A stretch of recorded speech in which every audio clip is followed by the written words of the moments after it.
Welcome, welcome. Come on in, find a seat. We'll get started here at the top of the hour.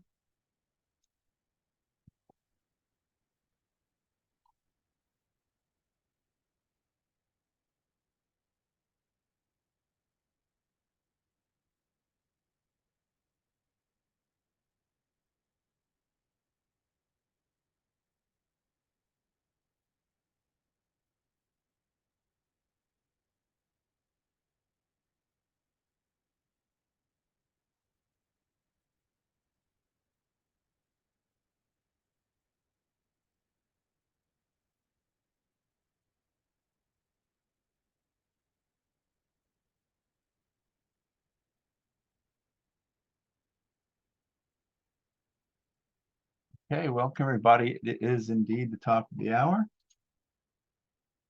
Let's get started. My name's Alan Barr. I'm with COEH Northern California. I'm sitting in for Michelle today, so you are in the right place. I know you're not used to listening to me. It's a pleasure to welcome you all to another presentation in our webinar series. If you logged in with your registration email today, you will receive a link to an evaluation form, and that will qualify you for a certificate of completion worth 1 continuing education contact hour. A couple of webinars to mention on the 15th of this month, assessing the relationship between job tasks and musculoskeletal pain in firefighters and law enforcement officers. And then on the 29th, we have a talk on the California Artificial Stone and Silicosis Project. Both of those sound really interesting. You can register for either of those or both at coeh.berkeley.edu/webinars. That's coeh.berkeley.edu/webinars. For today's webinar, you will be muted during the presentation.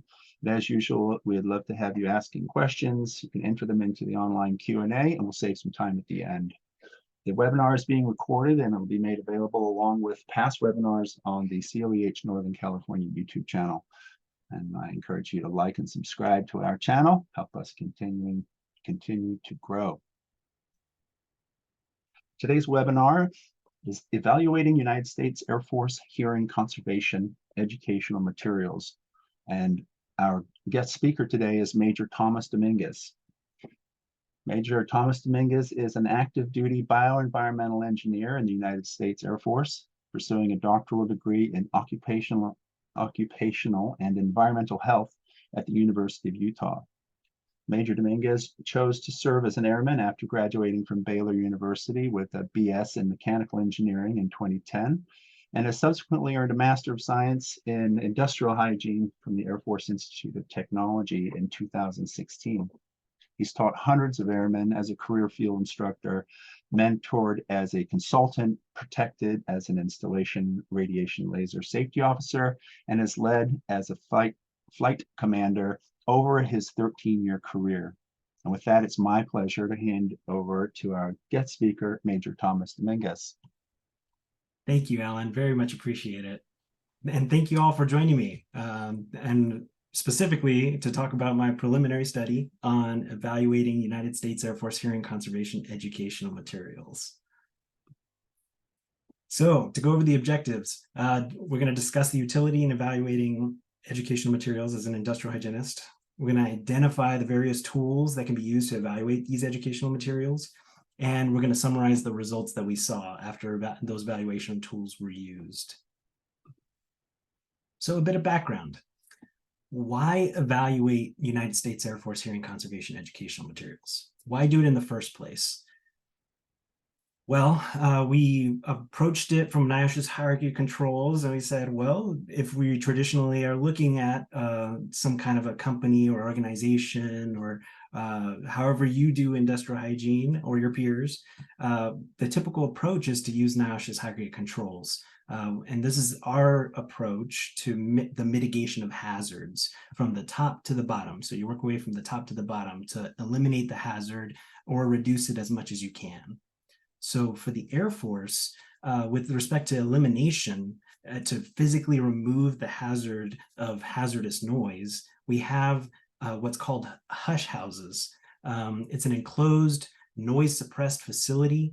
And what they typically do is they just contain what our awesome engines in our F-22s have and just keep them away from the general populace as much as they can. And then the people that do work there tend to be already on double hearing protection, already on the hearing conservation program, and they're also behind some noise suppression glass and baffles and materials like that. So as far as hazardous noise, the Air Force does try to hit everything in the NIOSH's hierarchy of controls to include eliminating the hazard if possible.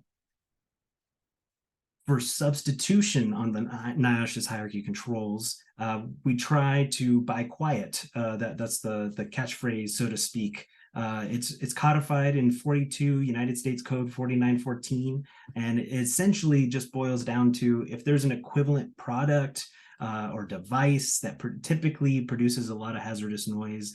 You can think of generators or electric drills. If there's an alternative option that's within 125%, so a 25% deviation of the retail price, then you opt for buying the quieter device if possible, if it can still meet the need that the Air Force has. So hitting on eliminating the hazard, we're hitting on substitution, replacing the hazard if we can. For engineering controls, we want to isolate the hazard from people, isolate the people from the hazard. And specifically, the specific engineering controls that we have in place are hanging baffles. That's what you see on the left. We also have sound absorption panels that were previously mentioned for the hush house.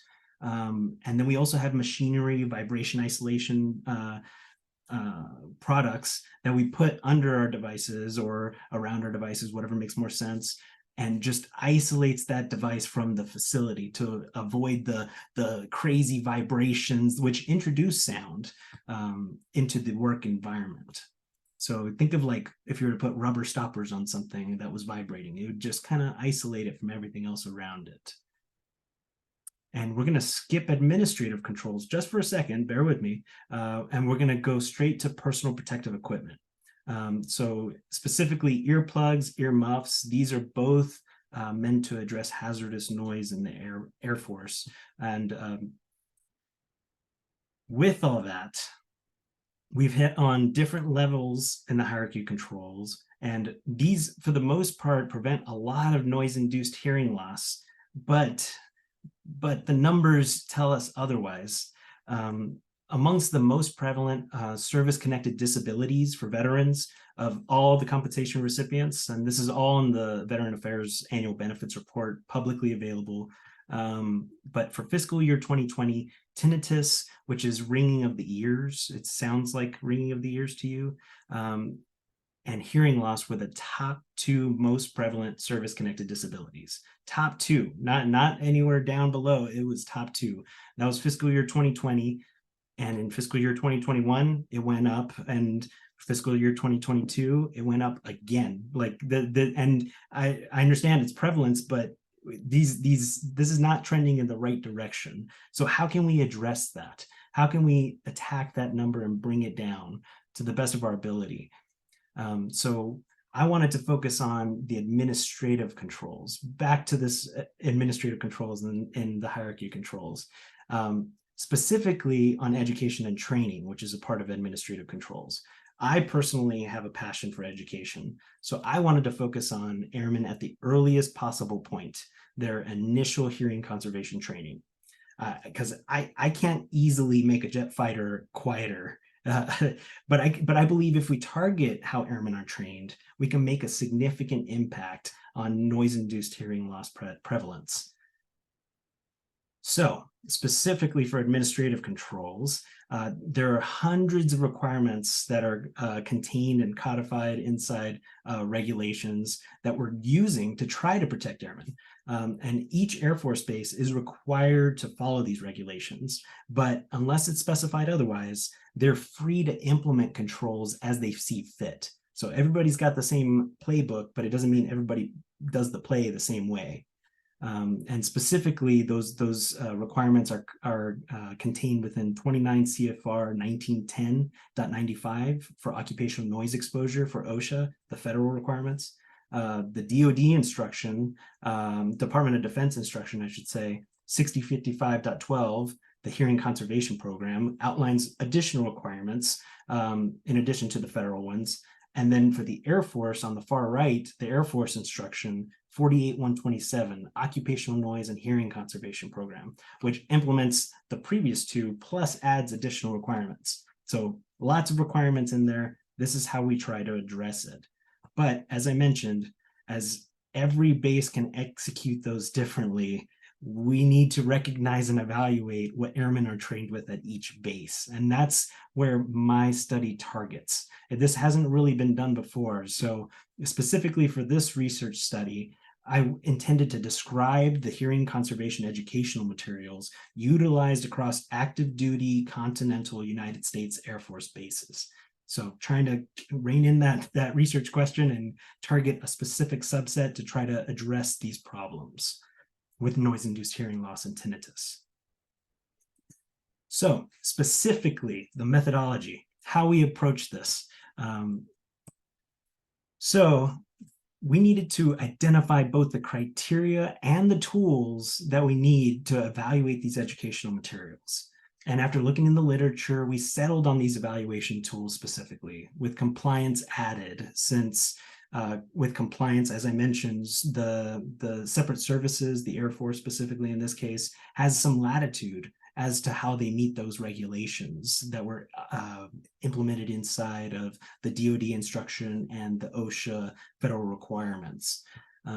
So we specifically wanted to hit on compliance with those regulations to identify gaps and opportunities for improvement for airmen so that we can better protect them to the best of our ability. And then for understandability, we specifically went for that one because a higher score indicates increased understanding for airmen when using what's outlined on the slide, the Patient Education Materials Assessment Tool, and I'm going to refer to it as PMAT. And that also assesses actionability, which is a measure of how encouraged an airman would be to take action based off of what they read or what they saw. And then for future consideration, that this is going to be down the line. As I mentioned, this is a preliminary study.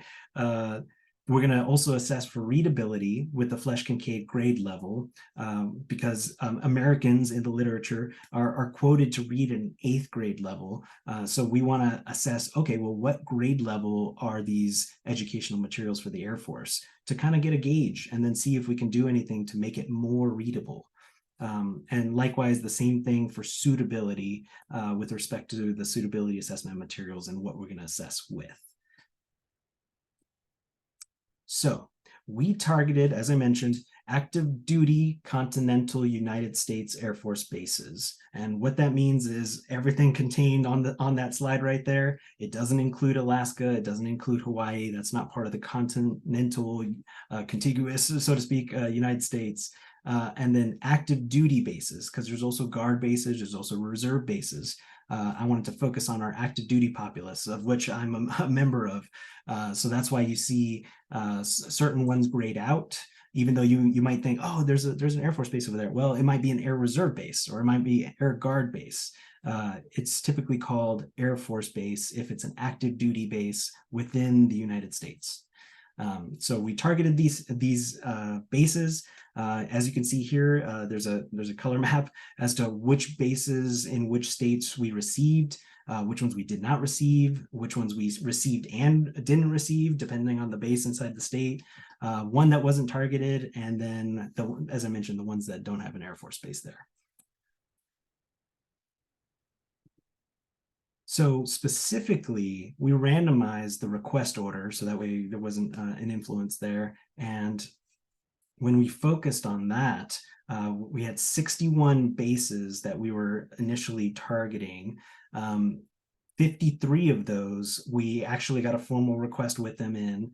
Of those 53, 44 bases sent us materials. So we actually received materials. And then of those 44, 27 of those bases sent us one document. When asked, send us the educational materials that you give to an airman that's entering the hearing conservation program. So when we asked for that, 27 bases sent us one document, and then 17 bases sent us multiple documents. hence the kind of odd number that we have displayed there. So we had 27 bases that sent us one thing, 17 bases that sent us multiple things, which added up to a total of 67 educational materials that we received from 44 of the 61 continental United States active duty Air Force bases. And so when we were evaluating compliance, we did a cross-reference of the regulations. We said, okay, well, what's covered in the Code of Federal Regulations? So 29 CFR 1910, specifically .95. And then what is contained in the DoD, the Department of Defense instruction, and where do they overlap? And then do the same thing with the Air Force regulation, see where they overlap with respect to education and training specifically. So that's what needs to be covered in the education and training piece. So that's what we were targeting. That's what we put onto this kind of cross-reference sheet to see those similarities, look for that overlap, and thereby reducing the number of compliance items to assess for, which it ended up reducing to 22. So each of 3 evaluators were given a randomized order of the 67 educational materials that we discussed previously. So each of us has a different order, and those combine for a total number of evaluations of 201. So those 22 compliance questions were built into a Qualtrics form, which was then used by the 3 evaluators to assess the 67 educational materials. And then you combine all 3 evaluators to get to that 201 evaluations total again. For compliance specifically, as I mentioned, it was 22 compliance questions, and each of those was just a simple agree, disagree as to whether those educational materials actually discuss that item. And then for understandability and actionability, each evaluator was given another randomized order for the 67 educational materials. So this is to once again combine for a total number of evaluations of 201. It's just a separate randomized order for understandability and actionability. And then using the PMAT that I mentioned before, the Patient Education Materials Assessment Tool, there were 13 understandability and 4 actionability questions that were built into a separate Qualtrics form, which was then used by the 3 evaluators to assess the randomized 67 educational materials.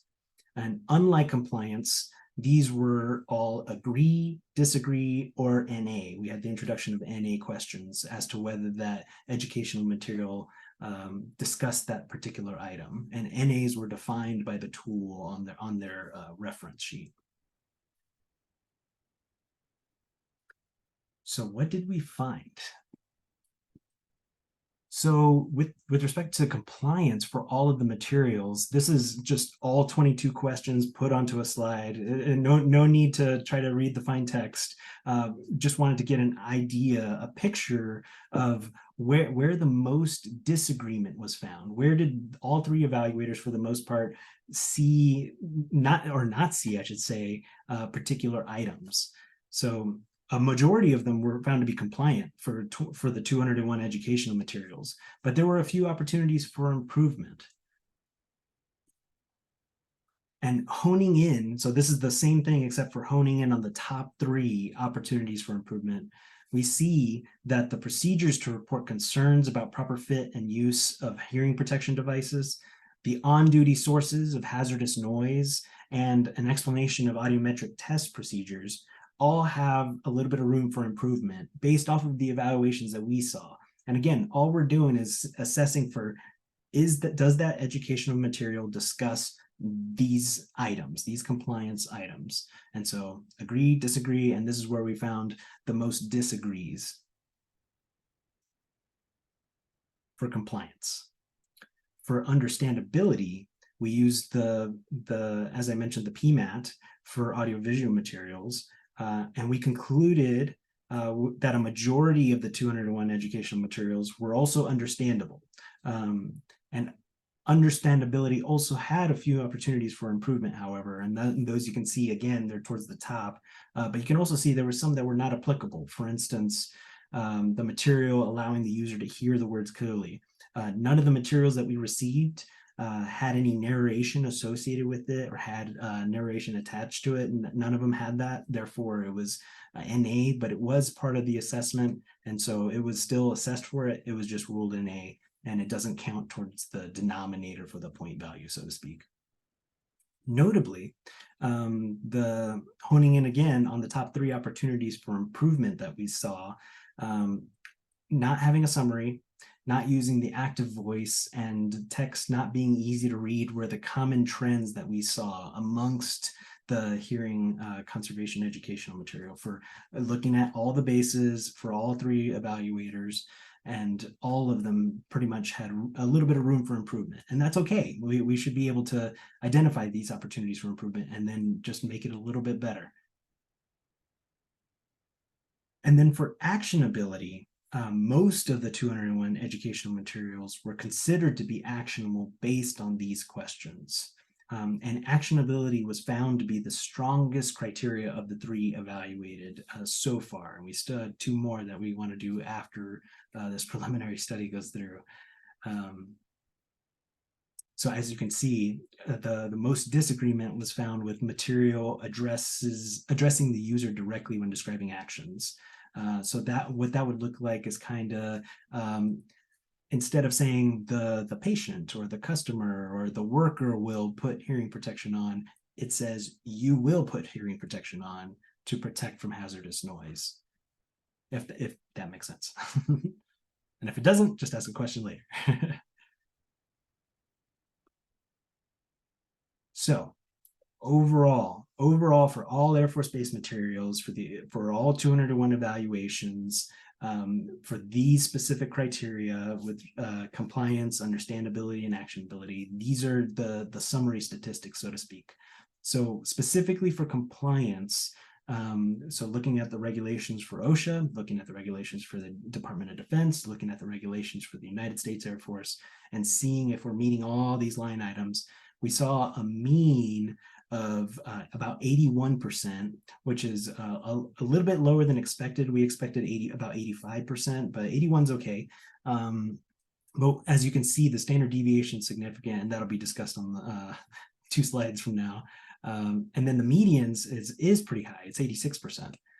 And then for understandability using PMAT, we saw a mean of about 75%, which is right on that threshold for okay understanding, plus or minus the 12%. And then the median was also 75%. And then for actionability using PMAT, we saw, as we mentioned in the previous slide, actionability was pretty good, pretty high. 89% had a high standard deviation of 22%. But the median was 100%. So majority of that data really was solid. It was good. There was just some outliers that tend to pull it down. So top opportunities for improvement. All of the items that we assessed for are and saw opportunities for improvement. All of these items are actionable. I think that's a significant success. It's something we can take back to the Air Force and say, hey, look, this is what 3 independent reviewers thought. Of course, this is our opinion. We used a methodology, of course, but this is just our assessment of it.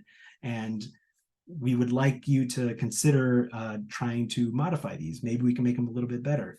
And as far as compliance goes, 81% compliance from the 22 questions indicates it would be beneficial for each base to take a look at their educational materials and to ensure that they're compliant, but especially with these 3 lowest scoring items. And addressing the proper reporting procedures and identifying on-duty sources of hazardous noise could be greatly beneficial in protecting hearing conservation program airmen. So it's very important that we highlight these and then get it to them. For understandability, 75% from the 13 questions that we used to assess that indicates that providing a summary, using the active voice, and making text easier to read could increase understandability by airmen. And then lastly, the 89% actionability from 4 questions indicates educational materials are mostly actionable by airmen. So that's good. So limitations. So limitations that we saw that we should discuss. So we didn't hit all the active duty continental United States Air Force bases. Not all of them were assessed. As we saw in the previous slide, we targeted a majority of them, but we didn't hear back from everybody. And then some of those, there was one specifically that was not targeted, but it was due to a unique circumstance where what was formerly a Navy-led joint base installation was now an Air Force-led installation, but it happened while we were developing this methodology, so it would slip through the cracks. Full disclosure. But we also saw, so just again, looking at all of these educational materials, we saw that some of these materials were templated or used some kind of template beforehand, and maybe it was modified a little bit, minor deviations, changing the base that's on there, or Air Force base that's on there, or maybe adding a slide or changing this there. And so we saw that there was some collective templated materials for these educational materials. As I mentioned, multiple materials were coming from some of these bases, and that was skewing our summary values. And so that's why you see those really significant standard deviations. And the same thing with the tangential materials. We had some outlier materials that were only tangentially related to hearing conservation. All that to say, when we asked, hey, send us the materials that you would give to an airman entering the hearing conservation program, they sent us one of the documents that we saw was audiological hearing test procedures. So it's related to hearing conservation for sure, and maybe that is likely one of the slide decks or slide sets that they do give to airmen entering that program. However, that's not the initial training that you provide to them. That is just a ancillary training that you give to them later on in the process. So when we were checking for compliance, those kinds of materials were, well, it wasn't complying with this, wasn't complying with this. Even though it was what they were sending us, it wasn't necessarily that initial hearing conservation training that was being targeted. So for conclusions, in summary, 2 of the top 3 service-connected disabilities in veterans are noise-induced hearing loss and tinnitus. Therefore, it's critical that we practice preventive medicine. How we educate matters just as much as the subject material itself. Therefore, the utility of evaluating educational materials is to ensure we are protecting our workers by educating thoroughly and properly. And in this study specifically, we had a tailored questionnaire and used the PMAT to evaluate and establish compliance, understandability, and actionability metrics. And through these tools, we were able to identify top opportunities for improvement. And it is our hope through this research that we may be able to better protect our workers collectively.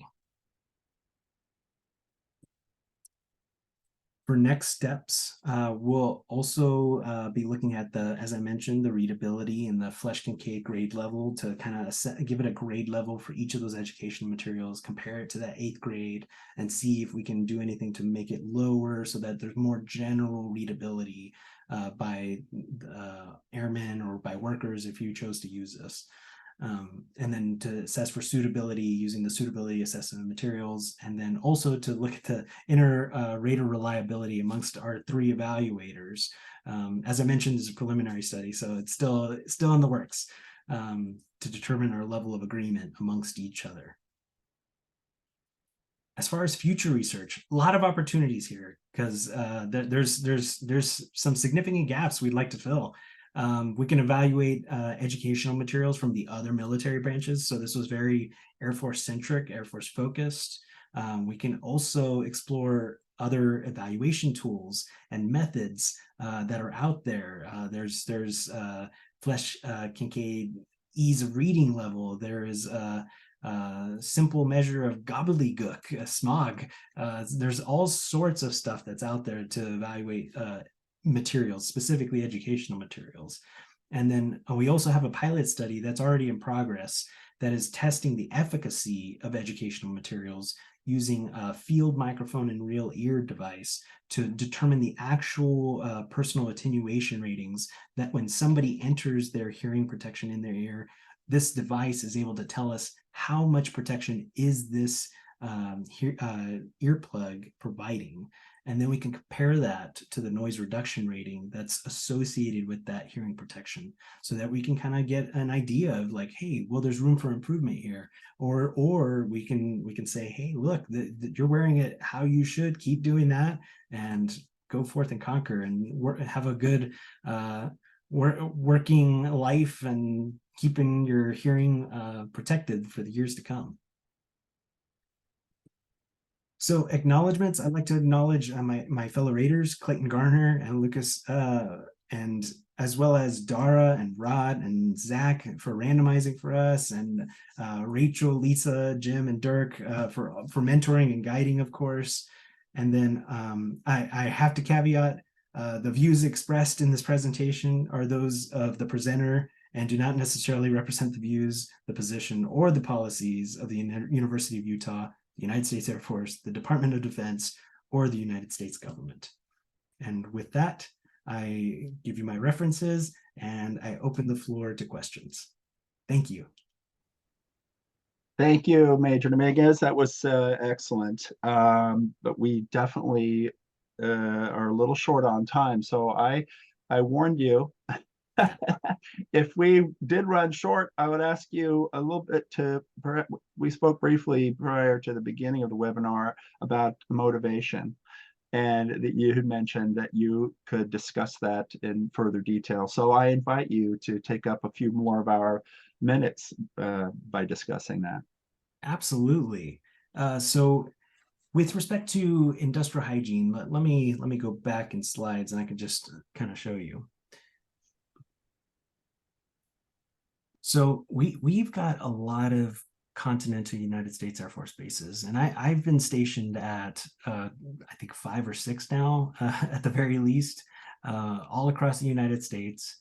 And I've noticed personally, as an industrial hygienist, as what it's called in the Air Force, which is bioenvironmental engineering, bioenvironmental engineer, I've noticed workers on the flight line wearing their hearing protection, and it's sticking out like completely. It's not being effective whatsoever.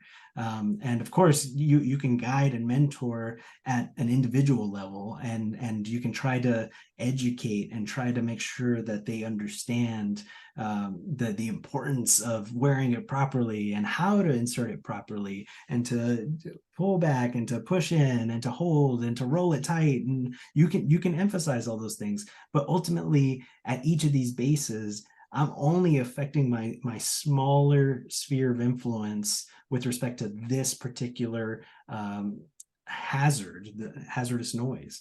So by focusing on the educational materials for the Air Force, by reaching out, asking for those materials, by assessing them, we were able to see across the entire continental United States, for all these Air Force bases, we're able to see where the opportunities for those improvements are. We're able to give these recommendations back to the Air Force and say, hey, look, we have room for improvement here. This is how we specifically want to address it. We can even make our own suggestions as to what these slides should have, or make recommendations, and give it to the subject matter experts at the Air Force level and have them distill it into potentially a template that could be used all across the Air Force. And as I mentioned, we saw some templated materials, but some of them were older than others, and some of them were just a modification of one thing. And so if people are going to be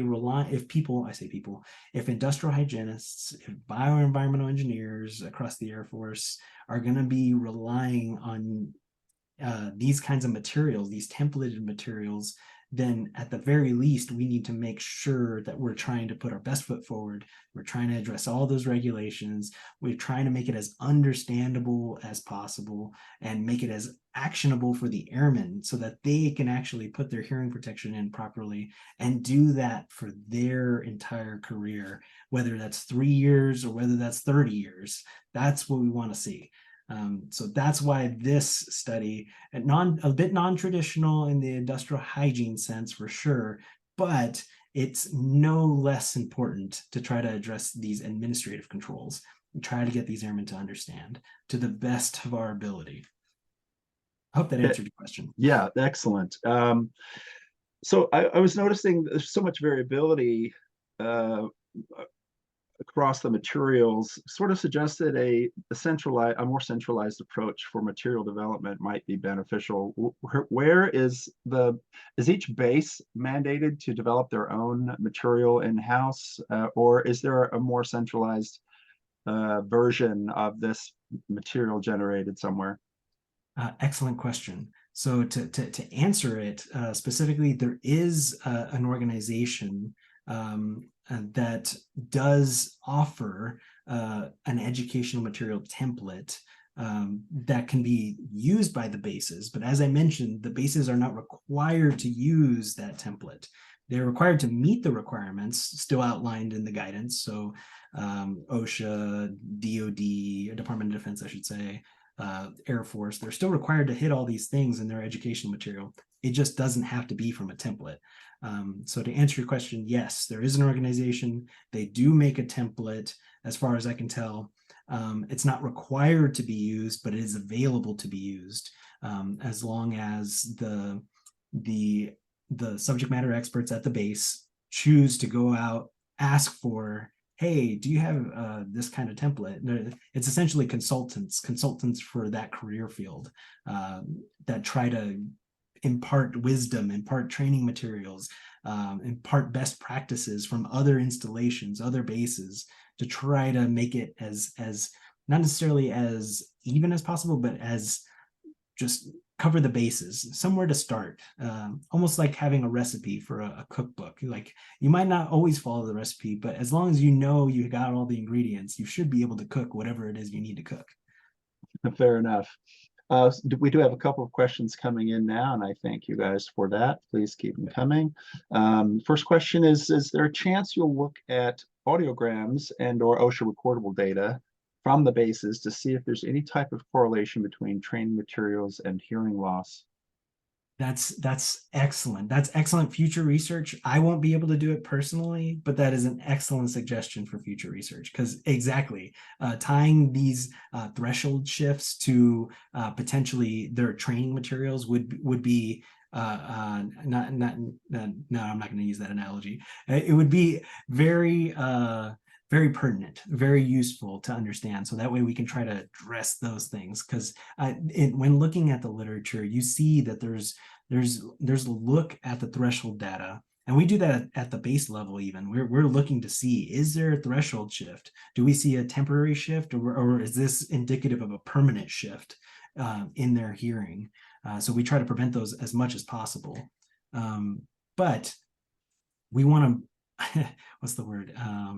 We want to connect all those dots. We want to see if those threshold shifts are present. We want to see if these materials are making an influence on it. So absolutely, that is an excellent suggestion to connect those dots. In the literature, it started, but it hasn't quite made that connection yet. And you said this was preliminary, your research. Should you continue down the path, would that include expanding the number of evaluators beyond 3? It struck me as being a low number of assessors. Yeah, this was what's the word? It is a preliminary study. It was almost like a pilot to see if there's room for growth in this gap. And what we've discovered is, like, yes, there's definitely room. We weren't sure what we were going to find. We weren't sure everything's compliant, everything's understandable, everything's actionable. We weren't sure. So I know we're going to be assessing the inter-rater reliability of the 3 of us, but there's definitely room for growth to expand in the future. whether it's expand to the global Air Force bases, we can always do that, or we can expand into specific areas and see if that makes any difference. So to answer your question, evaluators, yes, having more evaluators would be great. It's also very time consuming to find. So if you're interested, let me know, and I would be happy to start the dialogue. Excellent. You heard that, everyone in attendance. I hope you took note of that.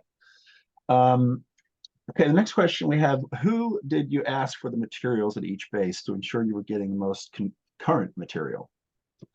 Public health. So that's the name of the career field, so to speak. So in the Air Force, the individuals that impart this training is not my career field. It's not the industrial hygienist. It's what's called public health. So they're the ones that initiate the audiogram process, and they have these educational materials that they are providing to the member.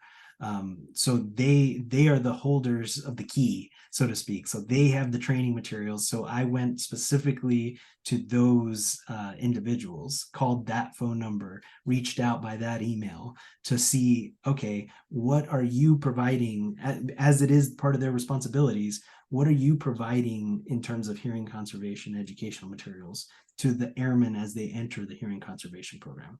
So that's how we specifically targeted those people. That's also partially how we determined which evaluation tools we were going to use.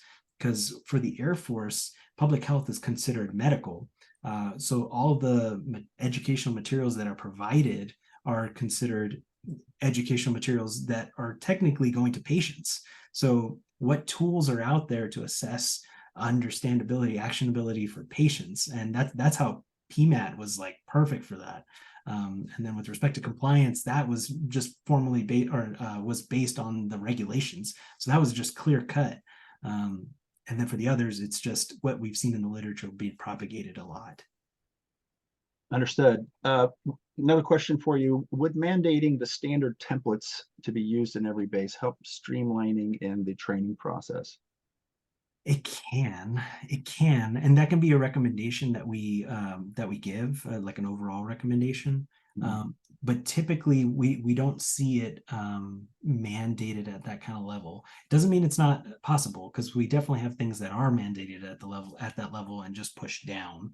But that's not one currently. And the same thing with say, for instance, to talk about the future of hearing protection, fit testing. We have respirator fit testing, but we don't have hearing protection fit testing. We have a huge problem with noise-induced hearing loss and tinnitus, but we do not require these fit tests to make sure that they're putting in their hearing protection, which I know it's just at the bottom in the hierarchy of controls, but it's no less important. And so we should be attacking this at multiple fronts, and this is just one of those fronts. Mandating it at the top level, not a bad idea. I don't know what the consequences would be. I don't know how well it would be taken. But if it's an order, it's an order. So excellent suggestion. Sure. Your tinnitus numbers were shocking. That was really eye-opening for me. And I'm not surprised to get this question. Somebody says, is there anything you have found that best helps tinnitus? So I've because I've researched that question. Thankfully, I do not suffer from it, but I know people that have suffered from it or do suffer from it. And what they have articulated to me is that putting another sound, so like white noise or various like water flowing sounds or bird sounds, over putting a sound over it so that you can not hear it as much. That's how they deal with it in their day-to-day. And right now that's the best way to do it. And I say it with quotes and all this stuff because tinnitus is complicated. It's not sounds that you're physically perceiving from sound pressure levels hitting your ears.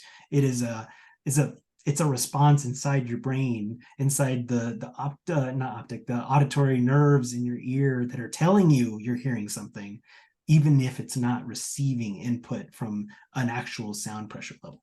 So it's extremely complicated. And there's all sorts of research into that and into what's it called, medical interventions, things that could possibly bring the cilia-like hairs inside your cochlea, to bring those back to life and to try to allow you to hear frequencies again. There's all sorts of work on it. There's not a one size fits all solution to it, unfortunately, and it is a huge problem, as you saw in the slides. This is a lot, and then this is, mind you, this is prevalence, but this is a lot of people. This is a lot of disabilities associated with it. Absolutely. Next question for you. NIOSH almost proposed an action limit of 82 decibels time-weighted average for training annual audiometric testing. What are your thoughts on this? I don't see that as a bad thing. For every 3 decibels, there's a significant decrease in energy there. 85 is already the action level, and then 90 is the law. And I know it's a funny, what's the word? I don't know what the word is, but there's law, which is the 90 decibels. Then there's 85 was the action level to start the actions to get on a hearing conservation program, do the audiological hearing tests and whatnot. Reducing it further without reducing the 90 dB that's required for law, I don't think it would make as significant of an impact. But that's my personal opinion. So I'm open to other suggestions and opinions, of course, but I think we need to, if we can, we need to get law pushed down, but that's a lot harder to do, because try telling an industry that you need to do it softer, you need to do it quieter, especially to a manufacturing industry or to a jet engine creation industry. That's extremely difficult to advocate for, but not that it's not important to do. Yeah, it's a fascinating topic. So question here, is any of this data extracted from DOEHRS? I do not know the acronym. No, it is not. DOORS, Defense Occupational Environmental Health Readiness System, I think is what it stands for. So that system is it's like a repository. So as an industrial hygienist, I go to a new installation and I'm not starting from scratch. I'm picking up where the last person left off, so to speak. And so it's all these shops, all these industries that are across an installation. These are all meticulously planned in terms of like, okay, well, what are the hazards at this shop? What workers are assigned to there? What training have they received? What, like, all the things that you would do as an industrial hygienist, it kind of is meant to be kept in this repository. DOORS is how it's pronounced. It's meant to be kept in that repository. That repository is great for some things and not so great for other things. So keeping the current educational materials for a base in there, not a bad idea. Whether it's still current when you look at it again later, that's a little bit harder to determine. So none of this information that I got out of got from the bases, it came from DOORS. There are some good studies that have come from DOORS in terms of threshold shift stuff. So they'll look at, okay, well, since it's a repository that everybody contributes to, that data can be mined, so to speak, and you can pull numbers. Okay, how many airmen do you have on the hearing conservation program at this base? Got it. How many airmen do you have at this major command, which includes multiple bases? Got that number now. How many airmen do we have in the hearing conservation program for the entire Air Force? There's a number there. Is it completely accurate? No, it's not infallible, of course. We have humans that are entering these numbers and stuff like that. However, it is better than nothing, and it was mandated by presidential directive, if I'm not mistaken. So we are required to do it. We have a lot of information in there. This was not one of those. Got you. You have some ringing endorsements for the BioE profession, career field. That's nice to see. And along those lines, someone asked if you have any recommendations for the BE Career Field Tech School to improve the training of young BE technicians to further develop their risk communication skills. Okay, specific to education skills or health risk. I know there's a lot of some of my practice, honestly, was being an instructor there at that organization. The ones that teach our future generations of bioenvironmental engineers, our future industrial hygienists, and some of the techniques that I learned were, okay, be very clear in your objectives of what you're going to try to accomplish, communicate those objectives, and then clearly tell them what you told them already. But also practice, of course. And then specifically for bioenvironmental engineering, specifically with respect to our the various hazards we address, I would suggest pursue something you're passionate about and let that drive you. So for instance, for me, it's all this hearing conservation stuff. This is incredibly important to me. I look at these numbers and I'm like shocked. How is it so high? We need to do something about this. It creates that sense of urgency. It creates that passion for trying to address these hazards and trying to implement controls to the best of our ability. So for the new bioenvironmental engineers, or for a new industrial hygienist going to a new company or starting out, I would just absolutely recommend pursue that passion. You'll find the questions naturally as you're pursuing it, trying to find out more, and let that guide how you start to address some of these other hazards that you may not be as familiar with, or you might just need to explore a little bit more, or just need a little bit more help. Well, thank you very much. An excellent presentation. As a tinnitus sufferer myself, I would invite you to call me day or night if you find a solution for this. Yes, sir. That'll be a glorious day, that's for sure. Just call me. All right, that's about it for today. You can learn more and register for the upcoming events at coeh.berkeley.edu.